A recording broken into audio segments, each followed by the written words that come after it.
Bonjour à tous, j'espère que vous allez bien, je suis très heureuse de vous retrouver pour cette nouvelle vidéo, surtout que le sujet va vous plaire. Aujourd'hui on est sur une nouvelle vidéo sur les vraies histoires de Disneyland Paris, et en l'occurrence on va se pencher sur Big Thunder Mountain. On est sur un nouveau numéro de ma série Connaissez-vous vraiment Disneyland Paris? On y va tout de suite, c'est parti.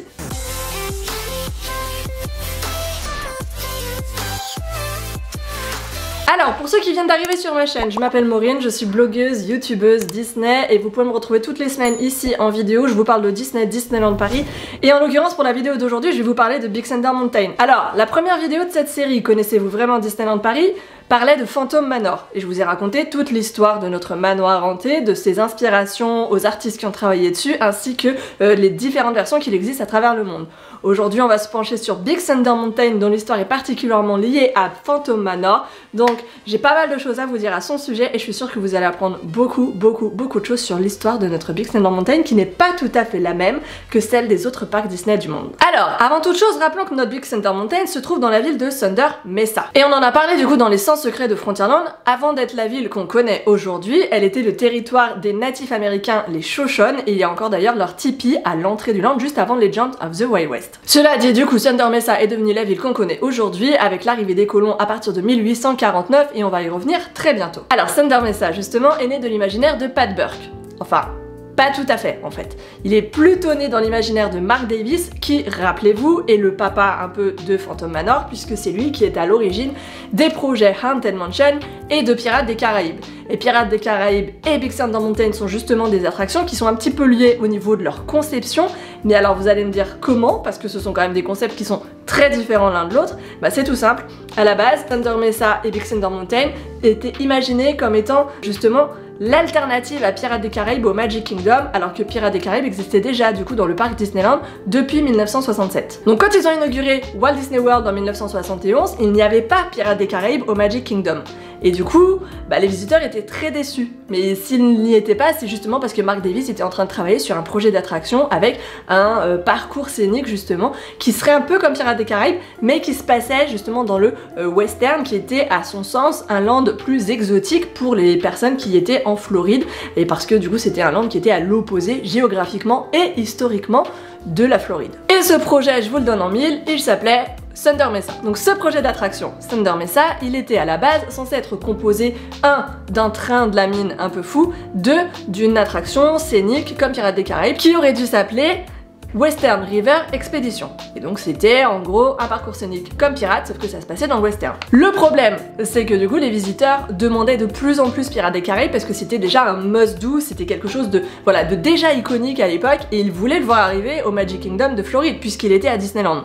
Le truc c'est que finalement, Disney a fini par capituler et par lancer la construction de Pirates des Caraïbes à Magic Kingdom. Donc adieu le projet Western River Expedition, adieu Thunder Mesa, et bonjour Pirates des Caraïbes. Cependant, gardez en tête que l'idée de train de la mine n'a pas été complètement supprimée. Bon, du coup le problème c'est que maintenant Marc Davis il est occupé à construire, ou à concevoir en tout cas, la version floridienne de Pirates des Caraïbes. Du coup il peut pas travailler sur le projet qu'il avait mis à la base en avant pour le Magic Kingdom, à savoir Thunder Mesa, et ce qu'il en reste, le train de la mine. Donc il refile le bébé à un autre Imagineer, un petit Imagineer qu'on ne connaît pas encore, qui s'appelle Tony Baxter. Si vous êtes fan de Disneyland Paris, vous connaissez forcément Tony Baxter parce que c'est le directeur artistique qui était en charge du projet Euro Disneyland. Donc c'est lui en fait qui a conçu tout notre parc Disneyland pour son ouverture en 1992. Mais à l'époque, c'était un petit nouveau, et du coup c'est à lui qu'on a refilé le bébé du train de la mine. Alors à la base Tony Baxter il n'était pas censé faire autre chose que concevoir les dessins, le design, voilà, et de s'occuper en gros de l'attraction qui avait été imaginée à la base par Marc Davis. Mais Tony Baxter, c'est pas n'importe qui, et du coup il a décidé d'enrichir le concept original en lui ajoutant une histoire, toute une storyline, en lui ajoutant des sensations fortes parce que c'était quelque chose qui était très à la mode à ce moment-là, et en créant tout un univers finalement autour de ce qui allait s'appeler Big Thunder Mountain. Le truc c'est que Big Thunder Mountain et Tony Baxter se sont un petit peu fait griller la priorité par Space Mountain, parce que à l'époque la mode était à la conquête spatiale, et évidemment une attraction comme Space Mountain allait attirer beaucoup plus de monde dans les parcs Disney, et c'est ce qu'ils ont choisi d'ouvrir en premier, et on comprend totalement.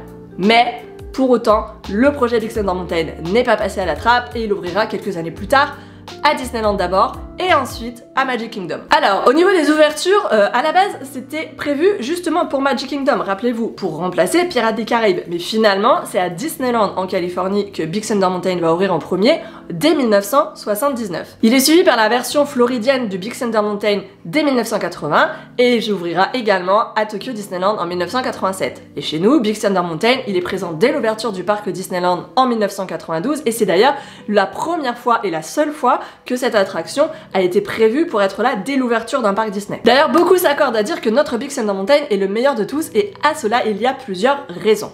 La première, c'est bien sûr que Big Thunder Mountain est entièrement posé sur une île chez nous, alors que c'est pas le cas du coup dans les autres parcs. Alors, en effet, chez nous, vous l'avez constaté, le parcours de Big Thunder Mountain, il commence par une descente dans l'eau noire très rapide qui permet en fait au train d'accéder justement à l'île qui est située au milieu de Rivers of the Far West. Et pareil, chez nous, le parcours se termine par une descente dans la grotte aux chauves-souris, qui est un concept ajouté justement par Tony Baxter au projet initial, et qui permet donc à ce moment-là de revenir sur la terre ferme et de sortir de l'île de Rivers of the Far West.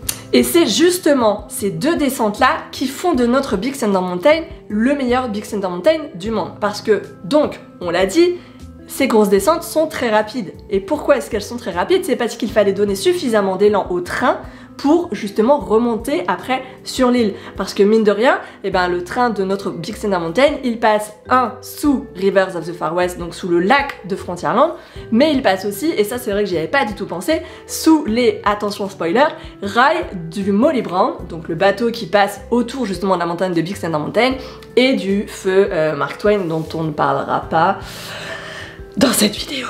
Du coup, il faut quand même passer sous l'eau et sous les rails des bateaux, ce qui est pas rien du coup en termes de poids qui pèse du coup sous ce tunnel. Et comment ils ont eu cette idée d'ailleurs de tunnel sous l'eau? Bah c'est parce qu'à l'époque, il y avait, rappelez-vous, le tunnel sous la Manche qui était en train d'être construit et ils ont récupéré cette technologie pour s'en servir au moment de la construction justement de Big Thunder Mountain. Petite anecdote sympa, voilà, c'est comme ça, c'est cadeau, c'est gratuit. Donc comme je le disais, pour ces tunnels, il fallait donner beaucoup d'élan au train et c'est ce qui fait justement que chez nous, il est plus rapide qu'ailleurs. Chez nous, le train, il atteint des pointes à 67 km/h, alors que dans les autres parcs, il ne dépasse pas les 60 km/h et c'est également chez nous que la montagne est la plus impressionnante avec un point culminant qui est beaucoup plus haut que les autres puisqu'il chatouille un petit peu justement les hauteurs de la flèche, la toute dernière flèche du château de la Belle au Bois dormant, mais il ne la dépasse pas pour autant. Donc si on combine tout ça, évidemment, le fait qu'on soit sur l'eau, le fait que ce soit le plus rapide et le fait que ce soit le plus spectaculaire en termes de décor parce que c'est la dernière version, faut savoir aussi que les Imagineers, quand ils concevaient une nouvelle version de Big Thunder Mountain, ils voulaient toujours faire mieux que la fois précédente. L'objectif c'était qu'elle soit différente, plus spectaculaire. Donc sachant que nous on a la dernière version de Big Thunder Mountain parce qu'après ils en ont pas refait, c'était autre chose, évidemment on a le meilleur des Big Thunder Mountain et ça n'a rien de chauvin, c'est pas moi qui le dis, c'est tout le monde. Même si j'aime beaucoup Big Thunder Mountain, mais ça vous le savez déjà. Alors, on va revenir 2 minutes en Californie justement pour parler du projet initial de Big Thunder Mountain et comment ça a été inauguré là-bas. Alors, Disneyland en Californie, c'est le premier parc où Big Thunder Mountain a été proposé, alors qu'à la base, rappelez-vous, c'était prévu pour le Magic Kingdom en Floride. Et pourquoi est-ce que ça a été inauguré là-bas? C'est parce qu'en même temps, ils ont fermé une autre attraction qui s'appelait The Mine Train Through the Nature Wonderland, voilà, et en gros, c'était un parcours où on était sur un train, un espèce de railroad, voilà, et on passait dans différents paysages inspirés de la nature justement américaine. C'était très mignon, très sympa et ils ont d'ailleurs gardé certains éléments de cette attraction. Donc Big Thunder Mountain est venu remplacer cette attraction-là en Californie. Évidemment, ils n'ont pas gardé le parcours initial qui était un peu plan-plan parce que forcément il était à plat, c'était un petit truc familial, tranquille, pépère, on y va doucement. Et ils ont remplacé tout ça par un parcours beaucoup plus costaud, avec des sensations fortes, avec des effets un petit peu partout. Et pour ce projet, Tony Baxter a été rejoint par un autre Imagineer. Attention, retenez bien son nom, il s'agit de Pat Burke. On en a déjà parlé en début de vidéo. Ce fameux Pat Burke, qui est-ce? Là aussi, c'est un petit nouveau qui vient de Californie et qui a une excellente connaissance de la culture amérindienne, justement parce qu'il est né en Californie et qu'il a grandi dans une ville entourée de mines d'or et d'argent abandonnées. Et dans son arbre généalogique, à Pat Burke, il y a des célébrités, justement, du Far West, à savoir l'un des maris de Calamity Jane, la vraie, et son grand-père, à Pat Burke, a même été à un moment l'un des amis des membres du gang de Jesse James, voilà, qui était très connu à l'époque pour braquer un petit peu tout ce qui bouge. Donc il était très au courant justement de toute cette, voilà, de toute l'histoire de l'Ouest américain et de tout ce qu'il y a autour de la ruée vers l'or justement. Alors Pat Burke, il va également se servir de ces connaissances-là pour enrichir encore l'histoire de Tony Baxter, qui, rappelez-vous, a déjà pas mal évolué depuis le projet Center Mesa de Mark Davis. Ce qui va rajouter Pat Burke, c'est la légende de l'oiseau tonnerre, qui est pas quelque chose qu'ils ont inventé, c'est une vraie légende amérindienne qui parle justement d'un oiseau qui protège une montagne et qui d'un battement d'aile en fait peut déclencher des tremblements de terre. Et c'est ce qui va du coup donner une raison de créer la scène finale de Big Thunder Mountain telle qu'on la connaît. Pat Burke, il ajoutera également l'histoire de la ville fantôme, qui pour le coup est vraiment propre à la Californie parce qu'elle est pas chez nous, c'est encore différent chez nous. Et pour cette histoire de ville fantôme, il va vraiment s'inspirer justement de sa connaissance, de son enfance, de sa culture, voilà, des villes fantômes qui sont très courantes justement en Californie parce que ce sont des villes qui ont été abandonnées après la ruée vers l'or. Donc en Californie, ils se sont vraiment concentrés sur cette partie-là et très peu finalement sur la légende de l'oiseau tonnerre, mais ce projet justement avec l'oiseau tonnerre au centre d'une histoire, il va être conservé parce que rien ne se perd à Imagineering, rappelez-vous, et l'histoire de l'oiseau tonnerre va être placée au centre de la storyline de notre Big Thunder Mountain à Paris pour son ouverture en 1992. Donc je vous l'ai dit, lors de la conception de notre Frontierland, ils ont un petit peu changé les codes parce que ils sont intéressés justement aux différences culturelles qu'il peut y avoir entre les différents publics à travers le monde.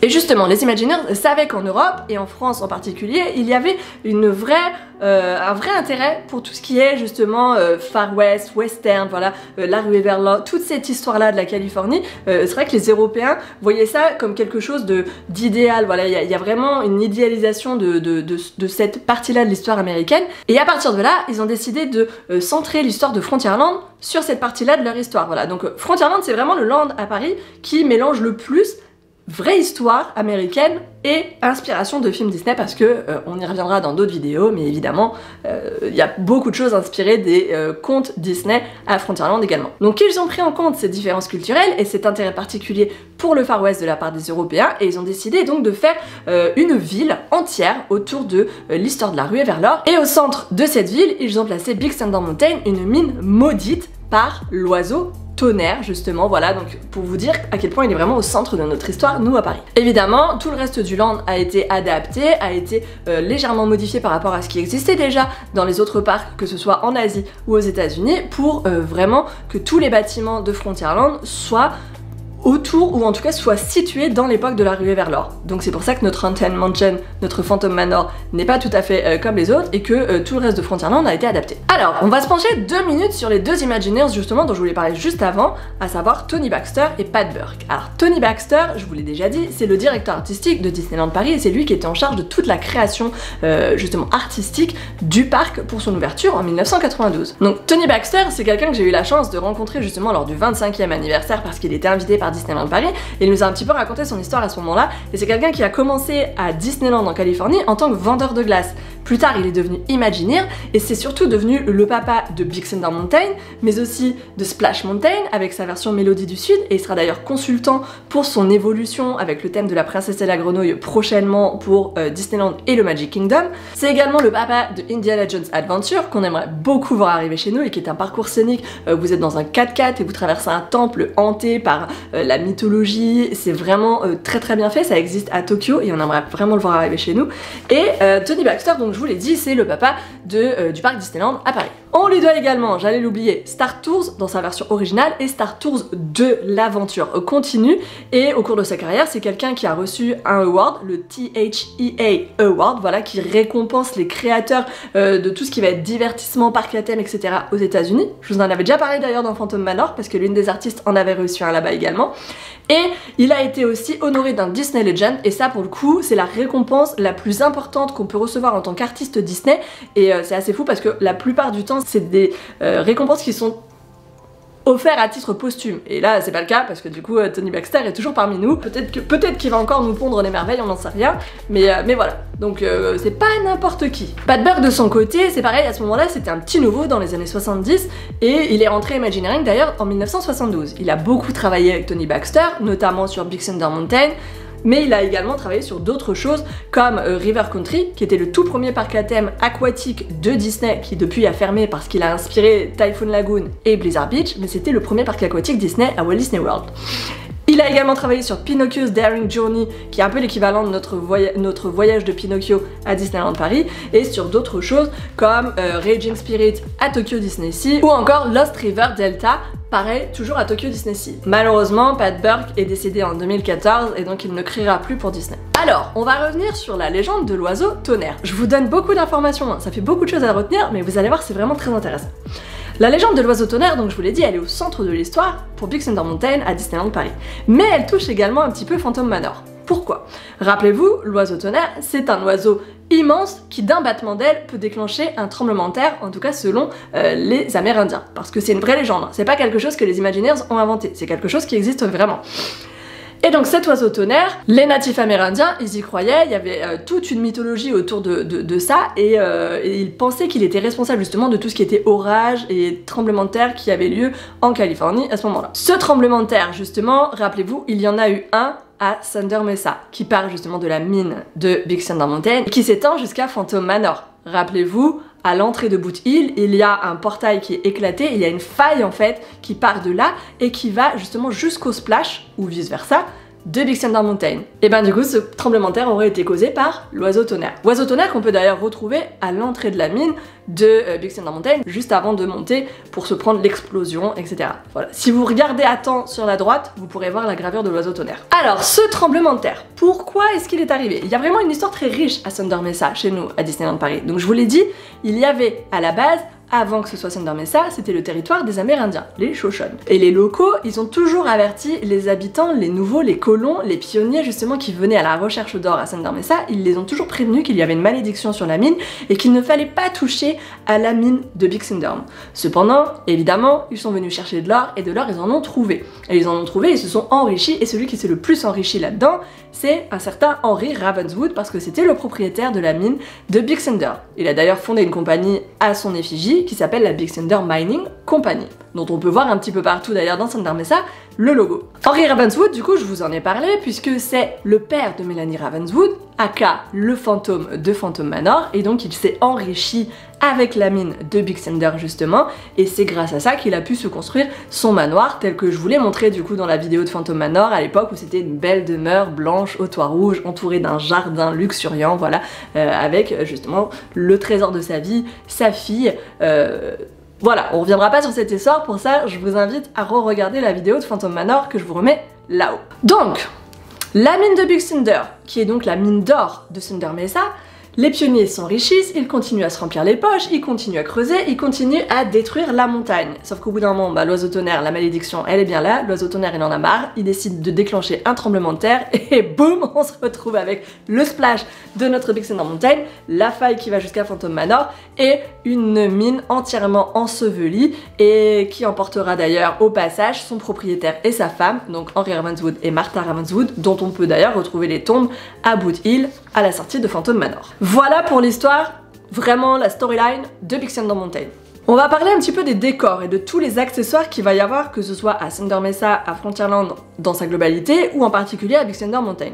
Alors si vous avez fait Big Thunder Mountain à Disneyland Paris sans avoir pris la file fast-pass, vous avez pu constater dans la file qu'il y a énormément d'accessoires accrochés un petit peu partout et disséminés justement tout au long de la file d'attente, voilà, que ce soit des énormes machines comme qui ressemblent à des chaudières et des choses comme ça, voilà, ou des outils utilisés justement pour la recherche d'or à l'époque aux US. Tout ça c'est accroché un petit peu partout et ce sont des choses, ce sont des accessoires, ce sont des éléments que Pat Burke à l'époque a chiné vraiment partout à travers les États-Unis principalement évidemment, et il a passé littéralement 3 ans à rechercher tous ces accessoires parce qu'il voulait en fait que notre Big Thunder Mountain et sa file d'attente en particulier soit comme un musée, qui ait une vraie vocation pédagogique, explicative et que ce soit comme une exposition permanente justement de l'histoire américaine au sujet de la ruée vers l'or. Tout ça ce sont de vrais éléments qui ont vraiment servi, qui ont un jour été entre les mains de vrais pionniers et je trouve qu'il y a quelque chose de vraiment, voilà, incroyable là-dedans. D'un autre côté, il faut savoir que tout ce que vous allez retrouver dans la file d'attente de Big Thunder Mountain,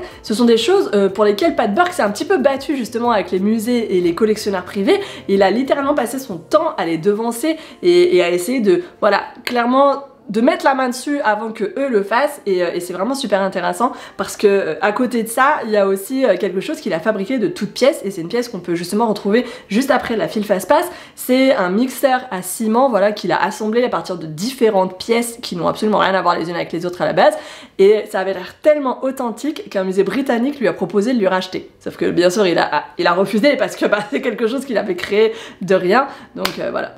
Il était honnête. Très impressionnant également, quand j'ai fait mes recherches, je me suis rendu compte que vraiment il avait fait un travail mais d'archéologie, c'est un truc de fou. Quand vous regardez des vidéos sur les fouilles en Égypte, etc., j'ai l'impression qu'il a fait la même chose pour certains éléments. Je pense notamment à ce qu'on peut retrouver à la sortie de l'attraction, donc une chaudière et un compresseur d'air aussi, et en fait c'est des choses qui étaient totalement ensevelies sous terre et qu'il a retrouvé juste parce qu'il y avait un petit morceau qui dépassait. C'était des pièces qui ont été jetées d'une falaise au moment de la Première Guerre mondiale et qui depuis avaient été ensevelies, voilà, sous la terre, sous les arbres, sous tout ce que vous voulez, et il en a retrouvé la trace juste parce qu'il y avait un petit morceau comme ça qui dépassait. C'est super impressionnant de se dire qu'il a fallu qu'il creuse, qu'il entreprenne des vraies fouilles juste pour le décor d'une attraction à Disneyland Paris, quoi. Alors, on va se pencher 2 minutes sur ce tracteur-là. Voilà. Celui-là, je vous en ai déjà parlé du coup dans les 100 secrets de Frontierland, donc je vais pas revenir là-dessus, je vous invite vraiment à revoir la vidéo si ce n'est pas déjà fait. Mais, donc, je vous ai parlé de son origine, mais ce que je savais pas en revanche, c'est que encore avant, c'est un tracteur qui avait été sauvé d'un ferrailleur de la Première Guerre mondiale et qui aurait dû donc finir littéralement en pièces, et il a été sauvé de ça et assemblé, redécoré pour atterrir à Disneyland Paris. Il a d'ailleurs été assemblé en Floride avant d'être transporté en Europe et certains ont d'ailleurs eu la chance de le conduire parce qu'il est toujours en état de marche. Ça c'est le truc qui est assez incroyable d'ailleurs parce que c'est quand même un tracteur qui date de la ruée vers l'or. Et Pat Burke fait partie des chanceux qui ont pu le conduire justement. Donc moi je sais pas vous, mais moi je l'imagine sur le chantier de Disneyland Paris avec son petit tracteur et tout, c'est assez incroyable. Bon, malheureusement, évidemment, on peut pas tellement parler de Big Thunder Mountain à Paris ou même dans le monde sans évoquer les petits accidents qui ont eu lieu. Alors par petits accidents, je vais vraiment me concentrer uniquement sur ce qui s'est passé en France parce que il y a eu des accidents plus tragiques du côté des États-Unis. En France, on a de la chance, on va vraiment appeler ça comme ça parce qu'il y a quand même eu 2 incidents et les 2 la même année d'ailleurs. Donc heureusement que depuis, ils ont vraiment rehaussé les standards au niveau de la maintenance pour revenir à un niveau qui n'avait pas été atteint depuis Walt Disney justement de son vivant, donc rassurez-vous, aujourd'hui tout va bien à Big Thunder Mountain, mais à ce moment-là, il y a eu 2 incidents en 2011. Le premier, c'est un bout de décor du coup qui est tombé sur l'un des wagons de notre train à Big Thunder Mountain. Ça a fait 4 blessés, dont un qui a dû être transporté à l'hôpital, et un petit peu plus tard du coup dans l'année, il y a eu un léger déraillement également d'un des trains qui a fait, il me semble, ça a blessé 2 personnes légèrement et l'attraction a rouvert 4 mois plus tard. Alors que pour le premier incident, ça a quand même mis plusieurs mois, voilà, d'enquête afin de définir un petit peu ce qui s'était passé. Alors, on va passer sur quelque chose d'un peu plus positif et on va faire une aparté graphique. Ce logo-là, voilà, vous l'avez sans doute vu, il est un petit peu partout à Thunder Mesa et en particulier autour de Big Thunder Mountain chez nous. C'est le logo de Big Thunder Mountain. On peut deviner qu'il s'agit des lettres B, T, M superposées les unes sur les autres, mais est-ce que c'est vraiment un M ? Non, c'est un W. C'est un W qui est inversé. À partir de là, on obtient donc les lettres B, T, W. Donc ça veut plus dire Big Thunder Mountain. Mais si on les remet dans le vrai bon ordre, on obtient surtout les lettres T, W, B. Pour Tony Wayne Baxter, le créateur original de Big Thunder Mountain. Voilà. Alors, on est bientôt sur la fin de la vidéo, donc on va se pencher sur les inspirations qui ont donné naissance justement à Big Thunder Mountain, que ce soit chez nous ou ailleurs. Alors, la partie centrale de notre Big Thunder Mountain, donc l'île qui est située au centre de Rivers of the Far West, elle est inspirée de Monument Valley. Qu'est-ce que c'est que Monument Valley? Si vous êtes un petit peu fan des États-Unis, vous savez exactement où ça se situe. Ça se situe en la frontière entre les États de l'Arizona et de l'Utah. Monument Valley est d'ailleurs situé sur un territoire Navajos et notre Big Thunder Mountain à nous, il est particulièrement inspiré de Totem Pole, cette forme-là, voilà. Donc clairement, quand on voit ça, on se dit ah bah oui, c'est totalement. Totem Pole, c'est d'ailleurs l'un des points culminants de Monument Valley, et sur cette carte-là, vous remarquerez également la présence d'un point qui mentionne Thunderbird Mesa. Thunderbird, c'est l'oiseau tonnerre, donc c'est la ville de l'oiseau tonnerre.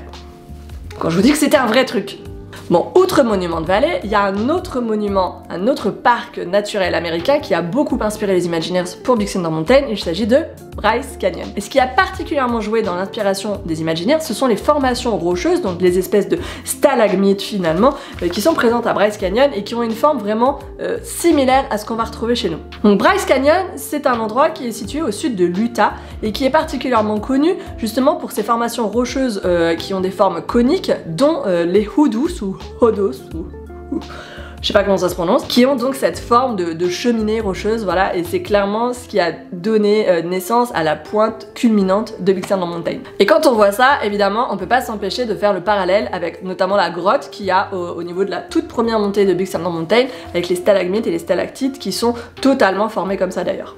D'ailleurs, en parlant de cette montée, vous vous souvenez un petit peu de comment elle est, c'est vraiment le seul endroit d'ailleurs où il y a que des éléments naturels, hein, parce que... Voilà, mais je veux dire où il n'y a pas en tout cas d'outils, de traces de l'homme en tout cas qui est présente, voilà, dans cette partie du décor de Big Thunder Mountain. Elle est composée de stalactites et de stalagmites, mais elle est surtout composée de cascades, et en bas on peut voir justement qu'il y a des espèces de, pas de petits geysers, mais de ce qui a l'air voilà, de petites fontaines arc-en-ciel, etc.